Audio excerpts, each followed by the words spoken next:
Hello, my name is Chris and today I'm going to review the 2019 Chevrolet Silverado.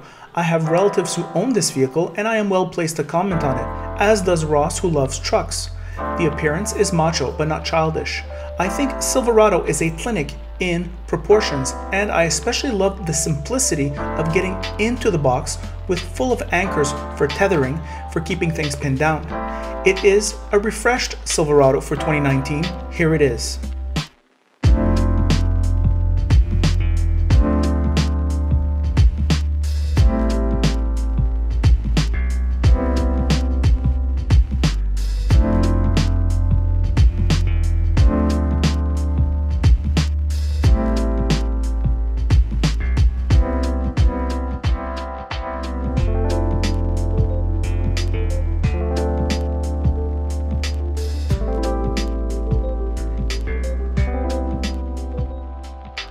This vehicle is a workhorse and now has a level of luxury that is more acceptable, as today's truck buyers want it all. It comes in 8 trim levels and I will not go through all of them. Let's just say this is an all-equipped High Country version, and it has a special feeling of being carved from granite, solid like a rock, and you will feel it taking the huge crater-like bumps in Montreal's roads with ease. It inspires confidence. The small buttons of the center console should be bigger, and this interior's general presentation is functional but not quite as awesome as Ram or even F-150. The Bose sound system seems to be designed to listen to talk radio, and the clarity at low to medium volume is exceptional. The paint color would be at home on a Cadillac CTS. It adds just that extra touch of class that contrasts well with Silverado's sharp lines. It is hard to provide useful information in my short videos as there are so many options and versions.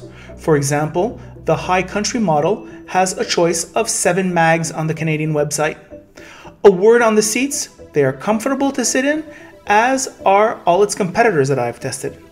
Also, the box once again is well finished with many tether points. Compared to Ram and F-150, Silverado is definitely the more rugged of the three. The engine is most capable at going and carrying whatever you want, wherever you want. A 6.2-liter V8 makes 420 horsepower and 460 pounds of torque, mated to a 10-speed automatic that does, are you ready for it, 15 liters in the city and 12 liters on the highway, which translates to 16-20 mpg. Here are my thoughts on the road. Hello, car lovers! Driving today the 2019 Chevrolet Silverado, the, what is it? High Country. The High Country edition. High Country, that sounds like the Rockies. By the way, if you want to see an excellent video on the Rockies, click on the link right here. I made a nice video about my trip to Banff and the Rockies. It's a vacation I recommend to all Canadians and all Americans. What about this vehicle? This vehicle is, Ross tells me, goes for over $80,000 Canadian. The world of trucks is freaking awesome. I should say this is Ross's first choice. He likes the V8 engine. He likes the solidity of the vehicle. He informs me that mechanics tells me that GMs are easy to work on and they don't break often in terms of these trucks.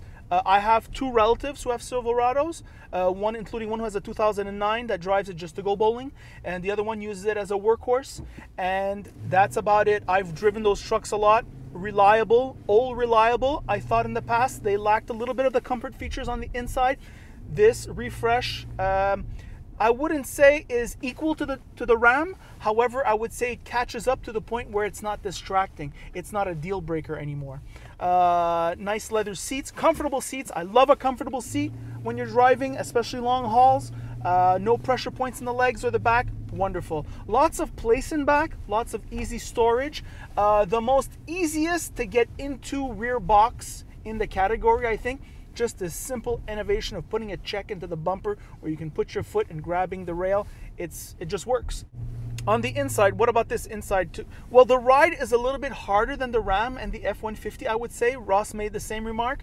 I tell you, it's a bit harder, but it's not distracting. It's actually, I'd rather say, it's confidence inspiring. I took a huge bump here in Lachine. We're gonna put a video of that right now. And it took the bump very well. In fact, it was a crater. If a Civic would have went into that, it would have lost the wheel. So, you know, it's kind of funny. They keep telling us to buy smaller cars, you know, and all this nonsense, you know, the yapping. But however, they don't take care of the roads.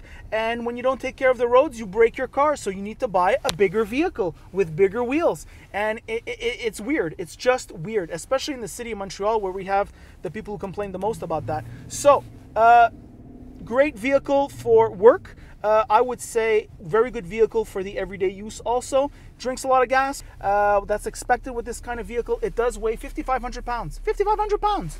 Just a second.